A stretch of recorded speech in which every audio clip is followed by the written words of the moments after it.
لما الأرض تتهز إحنا بنفتكر إحنا مين؟ لأن الزلازل من أكتر الظواهر الطبيعية اللي بتخوف الإنسان من أول ما عرف يعني إيه الأرض بتتحرك تحتيه.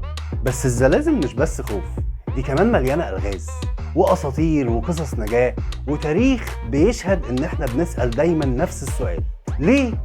وليه دلوقتي بالذات؟ في الحلقة دي هنغوص مع بعض في عالم الزلازل. مين اللي اخترع مقياس ريختر؟ ليه الحيوانات بتجري قبل الزلزال؟ وازاي مدينة كاملة زي اسكندرية زمان غاصت بالكامل تحت البحر؟ ويعني ايه نهر يغير مجراه بسبب زلزال؟ في الحلقة دي هنعرف كل الكلام ده.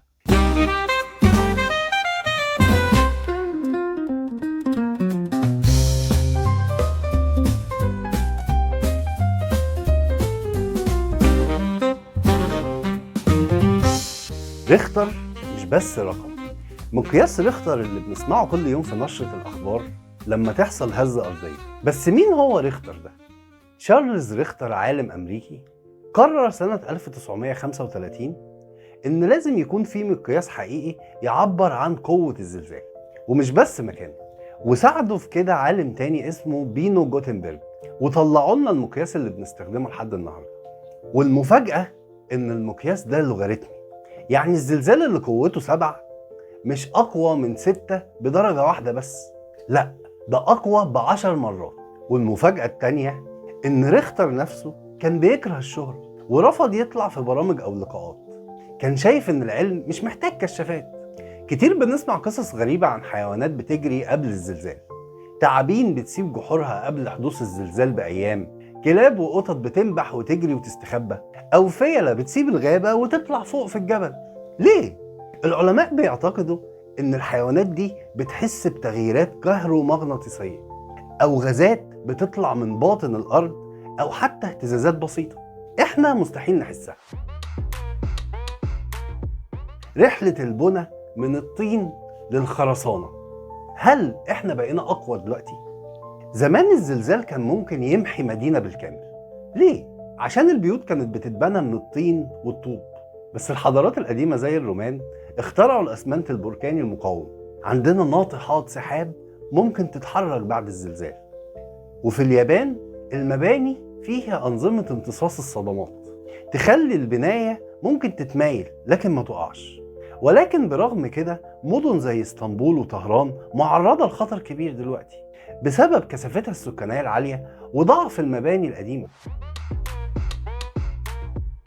المصريين القدماء كانوا فاكرين الزلزال غضب من الإله جب، إله الأرض، والإغريق قالوا إن بوسايدون بيخبط الأرض بعصايته لما بيغضب.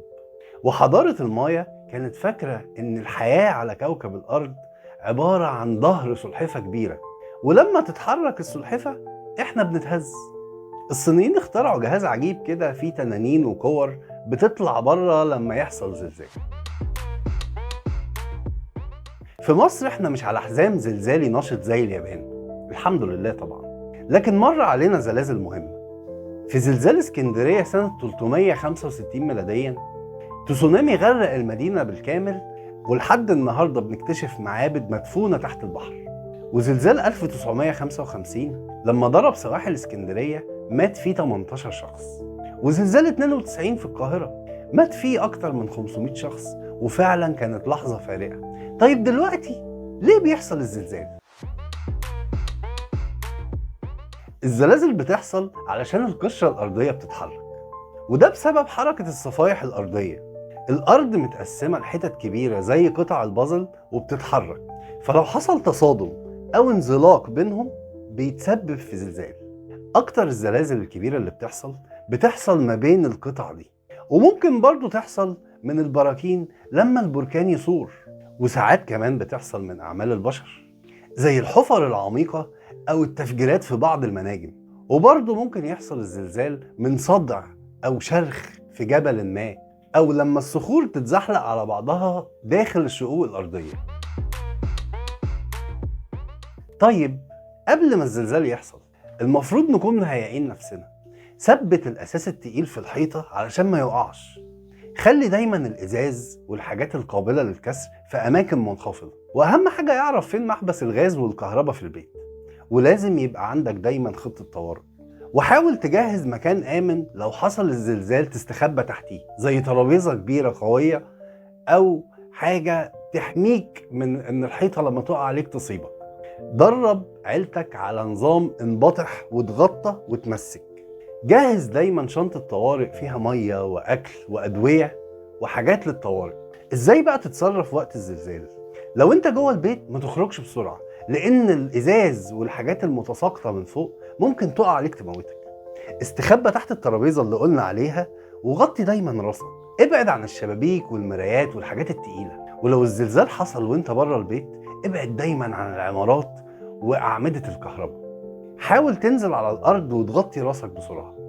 وبعد الزلزال حاول تتأكد من سلامة الناس اللي حواليك وتساعد المحتاج لو تقدر. وبسرعة تقفل الغاز والكهرباء لو شميت ريحة غاز. حاول تسمع الأخبار من الراديو أو التليفون. بس الزلزال لسه مخلص. خلي بالك من الهزات السنوية لأنها ممكن تكون أقوى من الزلزال. وما تستعملش أبدا الأسانسير ساعة حدوث الزلزال أو بعدها علشان الكهرباء ممكن تتقطع. الزلازل حاجة طبيعية، لكن الاستعداد ليها هو اللي بيقلل الخسائر.